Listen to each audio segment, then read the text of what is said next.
Hey everyone, it is Skyla. Welcome back to the channel. How are you all doing? I hope you are doing very, very well. This is the second half of my top 10 favourite list. And we are doing this week top 10 favourite Michael Caine movies. Yeah, Michael Caine. You will be surprised that I like 10 movies from Michael Caine. Yep. And you will be surprised. And as I forgot to say on my other video, if you guys want to comment below your top 10 favourites, then by all means. So this was going to be a bit more of just like a quick run me through apart from a couple, so yeah, if that makes sense. So yep, so let's start with number 10. That Michael Caine wasn't very, but I liked when he was in this. He'd done a lot of thrillers and a couple of little horrors here and there. So number 10 from 1980 is The Island. So yeah, not the same film as as Island of Death. It's two separate movies. Okay, so let's get that in there. So number 9 is from 1990, Jekyll and Hyde. Oh yeah, number 10's one is from 1980. So 10 years later is Jekyll and Hyde. I do actually like the portrayal of Michael Caine being Jekyll and Hyde. So yeah, I know, if you know, you know. Yes. So number 8 is from 1964, a very, very classic movie called Zulu. Yeah, I bet you wouldn't have expected me to have Zulu on my list. Well, now you do.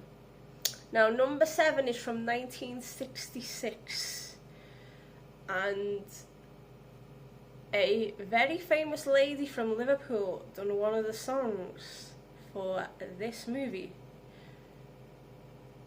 And yes, and I know some people hate the song What's All About.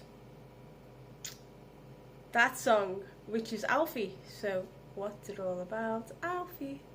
Yeah. It was Cilla Black that done the song for this movie. Because Cilla Black done another version of a song that was originally sung by Dionne Warwick. But yes, Cilla Black actually sung the song for Alfie, which starred Michael Caine. So yeah, there's a little bit of a story for you. Yeah, and I'm on about another song as well that Cilla Black done, which was originally sung by Dionne Warwick. If you know that song. But when she sung Alfie, it was something else. So let's get to number 6 now. So we're going to 2009. And as you know, I do like a bit of like gangster type movies, so you will be pleasantly surprised that this movie is on my list. But I enjoy this movie. It's just, to me, it's like it is a classic, and it should be down as a classic movie. But I know people are gonna hate me because I have this movie on my list. Harry Brown. I love Harry Brown. I've watched Harry Brown at least about 5 or 6 times, and every time I watch it, I not only understand the movie more, but I enjoy it more. So, yes. So, number 5, and original is always the best. And I say that in a lot of films, but people will say, oh, the remake of this movie is better than the original. Not for me. And I will say I do like the remake of this, rehash, whatever you want to call it, but original is best. And we are going to 1969. Yep. With The Italian Job. Yeah. So we're halfway there through the list. This is number 5 now, which is The Italian Job, 1969. You know the story, you know everything about it. I do not have to go into because they've done a remake, rehash about it. So, yeah. If you've seen it, you've seen it. So, number 4 is from 1984. And it's one of those typical movies that you see in the 80s. And it's a good movie. It's not one of the best. Even for me, it's not one. I will say that this movie is not one of Michael Caine's best movies, but I like it for what it is. And it is Blame It on Rio.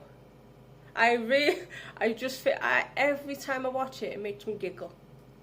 I know it's supposed to be like, you know what I mean, but I just find it hilarious. Like, just from the setting, the premise, everything, where it is, whatever. It's one of those your typical movies from the 80s that is set somewhere else, if that makes sense. So bear that in mind. So number 3 is from the year I was born, 1983. I always try and include a movie from the year I was born. And I freaking love this movie for what it is. I saw this movie a lot growing up, and our school gets shouted at because we saw this in primary school as well. Yeah. Yeah, one of the supply teachers brought it in. And we had no work to do, so it was like 2 hours, whatever. And they said, well, do you want to watch a film? We were like, yeah, why not? Fucking put on this one, Educating Rita. Yeah, the fucking supply teacher put this movie on for us. He goes, oh, I'm watching it to do something. He goes, you should come watch it as well. And we're like, okay. Luckily, we didn't get shouted at by the fucking head teacher, who was on their prowls as it is. But we loved this movie, even though we were... Nowadays, people would get shouted at for putting, like, an 18 movie on in front of fucking junior school kids, which is, like, classed as, like... Oh, elementary in the US, yeah. But back in those days, like, we didn't mind. We watched some obscure movies when we were younger, even though we weren't supposed to, but we still did. So I love my frothy decaffeinated coffee con leche. Amazing. So anyway, let's get back onto the list. So number 2 is from 1986. It stars Bob Hoskins. It stars Michael Caine. It also stars Kathy Tyson. And it is one of my favourite movies from her as well. So, I love this movie. If you know, you know. And if you've not seen this movie, I absolutely highly recommend this movie to everybody. And you'll thank me later. It is, of course, Mona Lisa. Classic movie. Classic Bob Hoskins. I'll put it out there. This puts Buster to shame. It's a better movie. I know, Skyla, you've compared the movie to Phil Collins' Buster. Because I watched Buster a few nights ago, that's why. But I do love Mona Lisa better. I do love Mona. Buster's just too much of a comedy, but Mona Lisa is so much superior. By far. And of course, number one, oh yeah, Mona Lisa is from 1986, if I forgot to mention that. But my number one is from 1980, and this actually portrays Michael Caine as the bad guy. Yes. He's a villain in this movie, because you usually see Michael Caine usually as the one that saves the day. Not in this movie. He was absolutely incredible as the villain in this movie, and it does give Giallo vibes. So, the same with my number one movie, which it gave Giallo vibes. This gives Giallo vibes, the whodunit. And if you've not seen it, I freaking love this movie. I just got this movie on a whim. Pooh. How many years ago? About 8 years ago. And I had it sitting there and I was like, I only paid £2 for this movie. Let me watch it. And it was on Blu-ray as well. But now this movie goes for a lot more money. And of course, I am on about Dressed to Kill. Yes, my number one favourite Michael Caine movie is Dressed to Kill. Yes. I am just amazing because I picked a very, very underrated movie, which I freaking adore. If you know me, I love giallos, I love the whodunits, and this tips off the bill as a typical giallo with a bit of a, I'll just say it's got a bit of a British flair to it, a bit of a twist. And that's why I love the movie so much. So, let's dive back into my list. 10, The Island 1980, 9, Jekyll and Hyde from 1990, 8, Zulu from 1964, absolute classic, 7, Alfie from 1966, classic again, 6, Harry Brown from 2009, very much underrated in my opinion, 5, The Italian Job from 1969, 4, Blame It on Rio from 1984, 3, Educating Rita from 1983, 2, Mona Lisa from 1986, and number 1 is Dressed to Kill from 1980. So, let's have a little bit of a talk about next week while I've got a couple of minutes spare.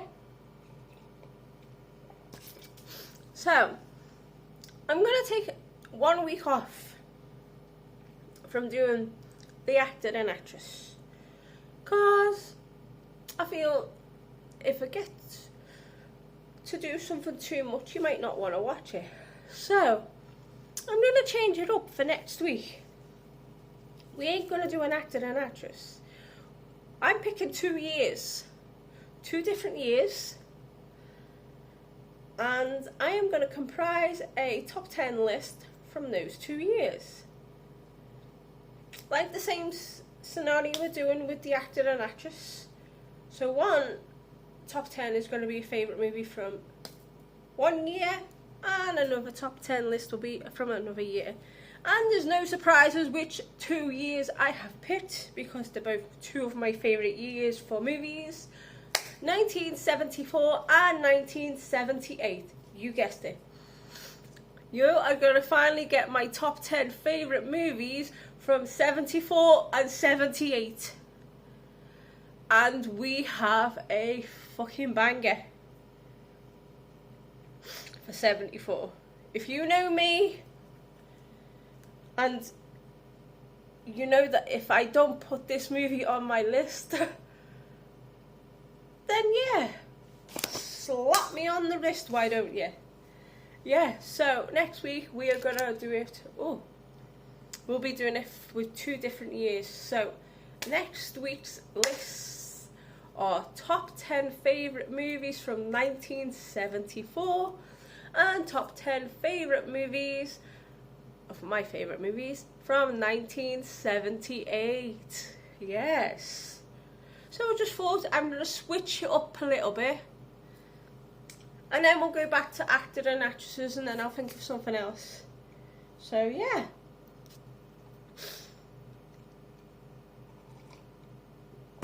Now I hope you've enjoyed the video. Like, comment, subscribe, all that jazz. Turn that notification bell on. You'll get a brand new video from me next week, hopefully. We should be back on schedule. So yeah, stay gaudy, have unpleasant dreams, and I will see you all in the next video. And just don't mind this because I have forgotten to